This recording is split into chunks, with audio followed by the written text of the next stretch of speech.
శ్రావణ మాసంలో వచ్చే పౌర్ణమిని రాఖీ పౌర్ణమి అంటారా అని అందరికీ తెలుసు. కానీ ఆ రోజు విశిష్టత మీకు తెలుసా? రాఖీ రోజున వినాయకుని చెల్లి మానస అతనిని చూడటానికి వస్తుంది. ఆమె తన అన్నయ్యకి రాఖీ కట్టి ఎన్నో మిఠాయిలు తినిపిస్తుంది. దానికి సంతోషించిన వినాయకుడు తిరిగి ఎన్నో బహుమతులు ఇస్తాడు. ఇదంతా చూసిన వినాయకుని కుమారులు క్షేమ మరియు లాభ మాకు కూడా ఒక సోదరి కావాలి అని పట్టుపడతారు. అప్పుడు వినాయకుడు తన శక్తితో ఒక అమ్మాయిని సృష్టిస్తాడు.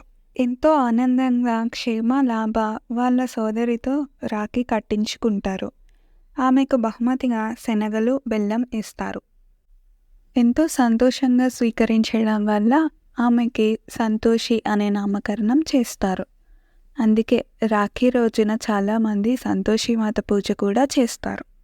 వీడియో నచ్చితే లైక్ చేయండి, కామెంట్ చేయండి, ఇంకా మీ ఫ్రెండ్స్ అండ్ ఫ్యామిలీకి కూడా షేర్ చేయండి. ఇలాంటి వీడియోస్ కోసం మా ఛానల్ మినీ టూన్ టేల్స్ని కూడా సబ్స్క్రైబ్ చేసుకోండి.